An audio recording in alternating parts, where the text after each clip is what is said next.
Porque muitas pessoas não chegam a falar a respeito disso, mas eu vou falar com vocês assim, da forma como o Senhor ministrou no meu coração. Eu espero não fugir do tema do retiro de vocês, mas eu gostaria que vocês abrissem suas Bíblias, e eu juro que eu não vou fugir. Abram suas Bíblias em Juízes, capítulo 16.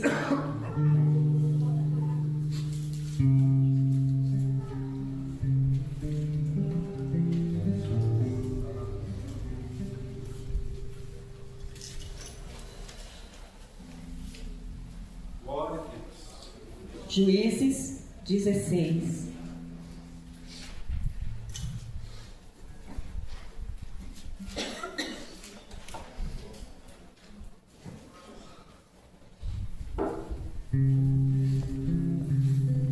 Juízes é lá no Antigo Testamento, tá, gente?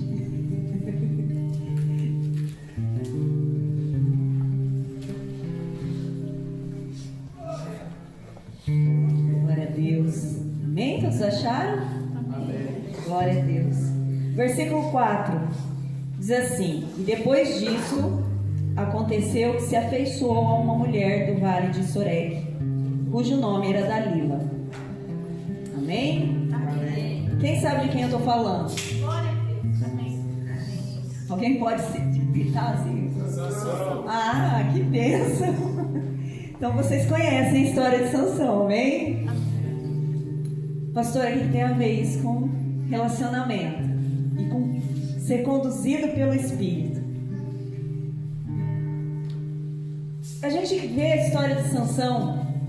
Sansão foi um homem que foi escolhido desde o ventre da mãe dele, né? Na realidade, um anjo foi até a mãe dele e disse: olha, Deus vai te dar um filho, e esse filho ele tem que ser assim, assim, assim. Você vai fazer esse voto, vocês vão cumprir todo um voto para que o seu filho nasça, e ele vai ser um juiz, né, nessa nação. Então veio Sansão. Sansão cresceu seguindo os mandamentos, seguindo as instruções de seus pais, né? Ele era, não é narizeu, é nazireu. Sansão era nazireu. Eu já ia falar de errado de novo. Nazireu. Então Sansão não poderia cortar o cabelo, não poderia tomar uma bebida forte, nem vinho, não poderia chegar perto de cadáveres, né? Então não poderia chegar perto de gente morta. E então tinha todas umas regras que ele tinha que cumprir para que o Espírito Santo viesse agir sobre a vida dele. O Espírito de Deus. E a palavra de Deus diz que o Espírito de Deus vinha sobre Sansão e dava a ele uma força grandiosa, uma força poderosa. Então muitas vezes a gente fala assim: da onde vinha a força de Sansão? E muitas pessoas respondem assim: do cabelo. Mas a força de Sansão não vinha do seu cabelo, vinha do voto que ele tinha com Deus, vinha do Espírito Santo de Deus sobre a vida dele. Amém? Amém. Então, como vocês conhecem a história de Sansão, Sansão fez, né, muitas coisas grandiosas. Sansão matou mais de 1.000 pessoas com uma queixada de jumento. Sansão fez um monte de coisa. Mas essa parte aqui, quando nós chegamos aqui, então Sansão, ele vai ao Vale de Soreque, que era uma divisão entre a cidade deles, né, e aonde ficavam os filisteus.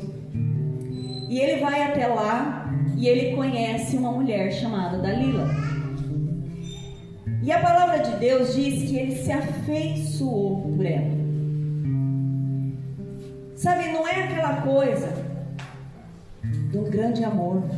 Amor à primeira vista, nossa, né? Aquela coisa duradoura, Não, ele se afeiçoou, ele gostou dela. Ele falou: nossa, que moça bonita. E aqui eu pergunto para vocês: quem nunca, aquela brincadeirinha, quem nunca fez uma escolha errada?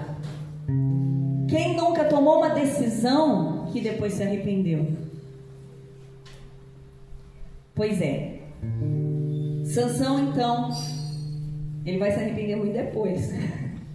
Mas então Sansão ele começa a se relacionar com Dalila, fugindo ali de tudo aquilo que seus pais haviam ensinado para ele, saindo do caminho aonde os seus pais tinham falado: olha, você tem que caminhar assim, dessa forma. E os seus pais o conduziam assim porque eles eram conduzidos pelo Espírito de Deus. Amém? Então eu quero falar de relacionamento. Relacionamento, muitas vezes para o jovem, é uma coisa tão necessária, imediata. Nossa, eu preciso de um namorado, eu preciso de uma namorada, eu preciso de alguém do meu lado. É tão desesperador. Gente, eu já fui jovem, não faz muito tempo, faz só um pouquinho assim de tempo. Eu ainda me lembro, então não faz tanto tempo. Eu já fui jovem. Ontem eu comentava com uma irmã na igreja que eu falei para minha sobrinha, né? Eu tenho uma sobrinha de 20 anos e a gente falando a respeito de relacionamento, e eu falei para ela assim: olha, fica tranquila, Deus vai providenciar. Porque quando eu me converti, eu fiz uma oração a Deus. Eu falei: Senhor, olha só, eu sou uma pessoa específica. Eu disse: Senhor, 14 anos de idade, eu disse: Senhor, eu quero um varão que seja alto, moreno, bonito. É o meu gosto, gente. Gosto se discute. Eu acho lindo. Alto, moreno, bonito, que toque saxofone e que seja pastor. Aí que venha no Mitsubishi branco também. Tinha esse ponto também. Ai, gente, foi o pedido que eu fiz. Aí a gente tem que, né, ter uma fé para alcançar. E eu tinha 14 anos quando eu fiz essa oração. Quando eu estava com 20, ainda não tinha aparecido, nem perto. E eu falei para ela assim, sabe, eu olhava em volta e não via possibilidades, não havia alternativas. E eu comecei a me desesperar, porque a gente com 20 anos acha que a vida, né, que a gente tá velha, depois que a gente chega a uma certa idade, que eu não vou falar, mas até a gente chega numa certa idade, a gente vê: nossa, 20 anos é tão novinho, meu Deus, é uma criança.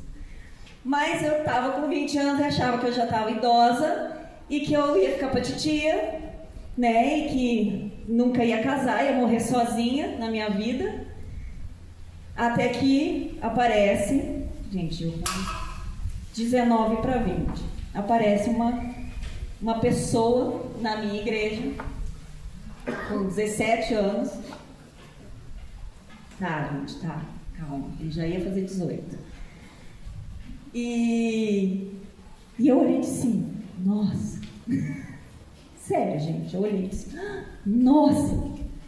Mas aí a gente foi conversando, né? Porque pessoa nova chega na igreja, aí você vai conversar, ver o que a pessoa tem na vida, né? O que ela é.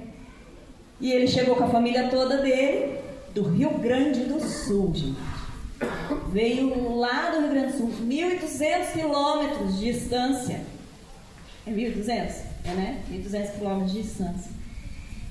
E aí a gente começou a conversar, pessoal, tal, e ele: tem uma namorada lá. Eu falei: lasquei, deixa quieta. Tá bom, né? Achei que tinha chegado. Na minha cabeça, achei que tinha chegado. Mas tinha uma namorada, a gente não vai passar em cima do outro, né? Da irmãzinha lá do sul, que ficou lá. 1.200 quilômetros de distância. Mas o que eu estou falando, que eu estou contando essa história, é porque eu quero dizer que você não desista daquilo que você colocou diante de Deus, do propósito que você colocou diante de Deus. Sansão era um homem que era cheio do Espírito, mas ele cometeu erros pontuais. Ele cometeu erros que ele podia ter tido um final diferente. Sansão, então, ele escolhe se envolver com uma mulher filisteia. Ele escolhe se envolver com uma pessoa que não tinha nada a ver com os propósitos de Deus. E é esse ponto que eu quero trazer para vocês. É esse ponto que eu quero trazer para vocês, porque quando a gente começa a buscar e a ter aquela visão, não, eu preciso, estou procurando, estou jogando a rede. Jogando a rede para todo lado que vier, né, peixe. Mas a gente tem que entender que muitas vezes quando você entra num relacionamento fora do propósito de Deus, e o que seria fora do propósito de Deus? Seria alguém que não vai te aproximar do Senhor, que não vai te trazer nada melhor, que não vai te trazer nada para acrescentar, mas pelo contrário, acaba te afastando da presença do Senhor. O que é complicado é porque quando você entra num relacionamento assim, você começa a ter uma cegueira espiritual gradual. É algo que você começa a perder progressivamente a sensibilidade daquilo que o Espírito Santo tem com a gente. Sabe, aquele ouvir a voz do Senhor, aquele feeling que é sentir o Espírito Santo falar com você, te dizer, olha, não é aqui, não vai ali. O relacionamento com alguém de fora do Senhor, com o filisteu ou com o mundo, te leva a não estar próximo de Deus. Irmãos, eu não fui uma pessoa namoradeira, mas eu tive muitas pessoas ao meu redor, eu vi muitas pessoas sofrendo. Nós já estamos há algum tempo pastoreando, um pouquinho, porque somos muito jovens ainda, então faz só um pouquinho de tempo que a gente pastoreia, então a gente já viu algumas pessoas, sabe, a menina tá lá dentro da igreja, e aí ela começa a namorar um rapaz do mundo. E aí ela chegava e falava assim, não, pastora, mas eu vou trazer ele para a igreja. Aí eu falava para ela assim, filha, traz primeiro. Primeiro traz para a igreja. Vê qual que é a dele com Deus. Vê qual que é, o que ele quer com Deus. Depois disso, você vê se você vai querer ter um relacionamento ou não. Não, pastora, eu sou forte. Não, pastora, eu estou buscando. Eu busco por mim e por ele. Não, pastor, eu vou convencer ele, eu vou pregar para ele, eu vou conseguir. A situação hoje dessa pessoa que eu estou comentando é que ela está fora de Cristo. Aquilo não deu certo. O rapaz afastou ela de Deus. Ele, além de afastar ela de Deus, depois não deu certo, ela não voltou para Deus e virou sabe, a vida dela hoje, às vezes eu ainda encontro, falo, filha, volta, sabe, Deus está te esperando, a gente erra, a gente cai, mas volta, né? Cair é humano, todo mundo cai, mas é excelente o levantar de Deus. Nós precisamos entender isso, que o relacionamento, quando se fala de julgo desigual, e a palavra de Deus não fala que julgo desigual é pecado. Paulo fala assim, olha, eu vou te dar um conselho, não se envolva em julgo desigual. Sabe por quê? Porque uma hora, ou a pessoa vai te influenciar, ou você influencia ela, mas geralmente o mundo te influencia. Ah, eu sou forte. Não, se você fosse forte, você não estava se interessando por algo que está lá no mundo. Entenda isso. Tenha no seu coração, saiba que se você hoje tem se interessado por aquilo que está no mundo, é porque algo está errado. É porque o seu coração está no lugar errado. Ai, pastora, mas não tem. Ai, aqui na igreja, vou dar um exemplo lá de Olímpia. A Olímpia tem menino Olha, que tem de jovem. Olha, você chega no culto do jovem, só tem homem. Tem uma, duas meninas, e hoje tem o quê? 12, 13 anos meninas na igreja. É um pingo de gato. A gente teve uma época que as mulheres só tinha filho homem. Foi um monte de filho homem, um monte de filho homem. E os meninos só traz menino, e aí a igreja só tem menino. E aí eu olhei e falei assim, mas na igreja não tem ninguém. Eu falei, filha, vou procurar em outra igreja. Não, a gente não tem problema, vai, procura em outra cidade, outra igreja, mas tem que estar no caminho. Porque se você, eu vou olhar, mas é que nem outro dia eu brinquei, falei assim, só se interessa por trevinho. Como é que pode, Jesus Cristo? A menina está na igreja, a menina é bênção, a menina está lá, mas o menino olha e diz assim, mas aquela lá que está no mundo é tão bonita. Mas a palavra do Senhor diz que a beleza, ela passa. Ela passa. A formosura, ela passa. Mas aquela que está firmada no Senhor, ela vai continuar. Como um relacionamento conduzido pelo Espírito. O relacionamento conduzido pela carne, ele é baseado no que eu sinto e no que eu vejo, né? Então, o relacionamento que é pela carne é só naquilo que você está olhando. E eu sei, eu entendo que ninguém, né? E é o que eu falei no começo. Gosto é que nem nariz, todo mundo tem o seu, cada um tem um igual. Às vezes um é parecido com o do outro, mas cada um tem o seu. Cada um tem o seu próprio. Gosto é gosto, não se discute. Mas às vezes você olha e diz, mas nossa, tão bonita, eu acho que vai dar certo. Vai dar certo. Agora, o relacionamento conduzido pelo Espírito, ele é baseado num propósito e valores em comum. Sabe, meus queridos, é interessante porque se você se relaciona com uma pessoa lá do mundo, você gosta de ir para a igreja. A pessoa gosta de ir para a festa do mundo, para a festa do peão, assim. Você quer ir para a vigília, a pessoa quer ir assistir filme. Você quer ler a Bíblia. A pessoa quer, não, que ler Bíblia? Você está doido? Ler Bíblia? Os gostos não têm em comum, não são em comum. Enquanto você está lá na igreja adorando, a tua namorada, o teu namorado está em outro lugar. Você vem para o retiro, ela diz, o quê? Vou ficar numa escola gelada 2, 3 dias. Não, filho, tem muito amor. Eu vou ficar lá na minha casa, na cama quentinha, com um copo de chocolate quente, assistindo Netflix. Não, capaz. Gostos em comum.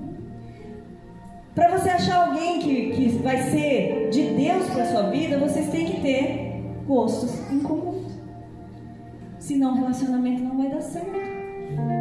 Pois uma hora a pessoa vai falar assim, você vai falar para a pessoa, não, você precisa ir para a igreja. Fala, tá bom, eu vou para a igreja, mas depois você vai para o baile comigo? Baile funk? Misericórdia, sangue de Jesus tem poder. Aí você vai falar, não, você acha que não vou nesses lugares? Falo, então não vou na igreja também. E aí? O relacionamento conduzido pela carne gera ansiedade, dependência e isolamento. E a gente sabe disso. É esse isolamento e essa dependência que acabam nos afastando da igreja. Sabe aquela coisa? Não dá, eu não posso ir. Ai, pastor, hoje eu não vou poder ir porque eu tenho que ir na casa da minha namorada. Ai, hoje eu não posso ir, eu não posso fazer isso. Não. Nós marcamos o ensaio dos jovens lá, vai ter um evento. Não, eu não posso. Porque esse horário eu tenho que ir na casa da minha namorada. Aquela dependência, sabe? E aquela pessoa vai te isolando dos seus amigos, da igreja, da comunhão com Cristo. O relacionamento conduzido pelo Espírito, então, ele gera paz, frutificação e alinhamento com a igreja. Porque quando você está num relacionamento onde vocês têm tudo em comum, vocês têm o mesmo propósito. Qual que é o meu propósito? Buscar a Deus. O meu também é. Então nós vamos caminhar juntos, nós vamos juntos. O relacionamento conduzido pela carne, ele negocia princípios para manter a pessoa. É aquilo que eu falei. Sabe, vai chegar um ponto em que o namorado ou a namorada lá do mundo vai olhar para você e dizer assim: mas todo mundo faz isso. Aí você vai olhar assim: mas eu aprendi na igreja, eu tenho princípios, eu sei que não pode. Mas ele vai falar assim: mas então você não me ama. Você não me ama porque você não cede. Ou a menina olha pro menino e fala assim: mas você é homem mesmo? Porque não, tá errado isso. E aí mexe na hombridade do rapaz, né? Mexe lá no íntimo da hombridade do rapaz e diz: como assim? Não, eu sou homem. E aí são poucos que vão olhar e falar assim: não, eu sou homem o suficiente para entender que eu tenho princípios e eu vou esperar. Uma hora o diabo vai tentar negociar. O relacionamento conduzido pelo Espírito, ele mantém princípios para honrar a Deus. Amém? O relacionamento conduzido pela carne, ele consome a sua vida espiritual, como eu já falei. Mas o relacionamento conduzido pelo Espírito, ele fortalece a vida espiritual dos dois. Amém? Então, eu falo assim, que qual foi o erro de Sansão? O grande erro dele. Ele olhou, se afeiçoou, e ele foi guiado pelas suas próprias vontades. Ele não foi guiado pelo Espírito Santo de Deus a fazer aquilo. Gálatas capítulo 5, versículo 16 diz assim, ó: digo, porém, andai em espírito, e não cumprireis as concupiscências da carne. Anda no espírito, que você não vai satisfazer as vontades da sua carne, porque o espírito vai estar dominando. O espírito vai te conduzir no caminho certo. O espírito vai te levar a observar o que é correto. Eu vou finalizar a história que eu comecei com o esposo, porque eu parei pela metade, né? Achando que não é. Mas Deus sabe de todas as coisas. Infelizmente para ela, ele foi lá e terminou. Louvado seja o nome do Senhor. Eu fiquei aqui glorificando ao Senhor. E assim, eu olhei, meu moreno alto, lindo. Não era pastor ainda, a gente tinha 18 anos. Já tinha 18 na época. Escapei do processo. 18 anos ele era um menino, mas com 21 ele já estava pastoreando. Então veio do jeitinho que eu pedi. Tocava saxofone? Ainda não, mas depois que me conheceu resolveu tocar. Não falei nada. Não fui eu. Eu ensinei a tocar piano. O resto ele aprendeu tudo sozinho. Violão, saxofone. E glória a Deus. Sabe, Deus trouxe aquilo exatamente do jeito que eu tinha sonhado. Glória a Deus, glória a Deus. Com as mesmas coisas em comum, os mesmos pensamentos, os mesmos desejos. Sabe, eu fico olhando e pensando assim, às vezes, se Deus tivesse colocado... Enchi minha bola um pouco, né, agora. Se Deus tivesse colocado na vida dele alguém que não quisesse o ministério, não quisesse acompanhar o ministério, porque não, os pastores aqui sabem que não é um ministério fácil. O ministério de pastor é um ministério de sofrimento, muitas vezes, de passar muitas provações, muitas necessidades, às vezes, de tomar decisões difíceis, e que se você não tiver alguém do teu lado que vai falar assim, não, vamos, estou contigo. Se você não tiver o teu propósito, pode não ser alcançado. Deus tinha um propósito para a vida dele, ser pastor. Deus olhou e falou assim, bom, a minha serva pediu um marido pastor, vou juntar as coisas. Glória a Deus. Porque, sabem, irmãos, ele se converteu 2 anos depois do que eu fiz essa oração. Porque ele também se converteu com 14. A gente tem 2 anos de diferença. Então, foi propósito de Deus na vida dele, pela minha vida. Deus faz com que todas as coisas cooperem para aqueles que amam ao Senhor. Amém? E que realmente buscam a Deus. E eu quero deixar aqui para vocês, finalizando, eu quero deixar para vocês Provérbios capítulo 4. Fala assim: filho meu, a partir do versículo 20. Provérbios 4, 20. Filho meu, atenta para as minhas palavras, as minhas razões inclina o teu ouvido. Não as deixe apartar-se dos teus olhos, guarda-as no íntimo do teu coração. Guarda a palavra do Senhor no íntimo do seu coração, porque são vida para os que a acham e saúde para todo o corpo. Sobretudo, prestem bem atenção, versículo 23, sobretudo o que se deve guardar, guarda o teu coração, porque dele procedem as fontes da vida. Guarda o teu coração, não entrega para qualquer um. Desvia de ti a falsidade da boca e afasta de ti a perversidade dos lábios. Os teus olhos olhem para a frente e as tuas pálpebras olhem direto diante de ti. Tem o alvo que é o Senhor. Pondera a vereda dos teus pés e todos os teus caminhos sejam bem ordenados. Não declines nem para a direita nem para a esquerda. Retira o teu pé do mal. Irmãos, provérbios são conselhos maravilhosos. E esses conselhos são para todos nós, mas principalmente para o jovem que está começando a sua caminhada. Guarda o teu coração, guarda o teu caminho, guarda os teus pés, que os teus olhos não se desviem da palavra, que o teu olhar não se desvie do alvo que é Jesus, o autor e consumador da nossa fé. E dessa forma você vai ser conduzido pelo Espírito Santo de Deus a alcançar a vontade dele para a sua vida.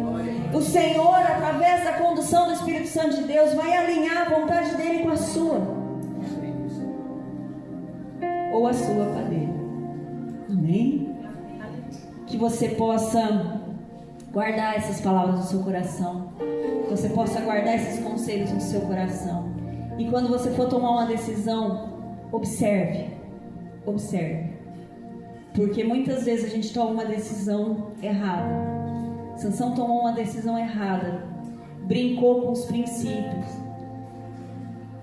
Dalila ficou ali tentando ele brincou e ele acabou cego, escravo. No final, Deus faz com que ele se levante e consiga matar todos aqueles filisteus, mas ele morre junto. Então, que nós não venhamos a seguir um caminho, a tomar uma decisão errada, no qual você não consiga depois se desvencilhar daquele caminho no qual você entrou, no qual de repente você possa cair numa armadilha terrível de Satanás. A palavra do Senhor diz que o diabo, nosso adversário, ele anda ao nosso derredor em todo o tempo, bramando como um leão, buscando a quem possa tragar. Ele o tempo todo ele está tramando algo para que nós venhamos a cair numa armadilha. Mas se nós somos conduzidos pelo Espírito, nós vamos tomar as decisões certas. Amém? Glória a Deus.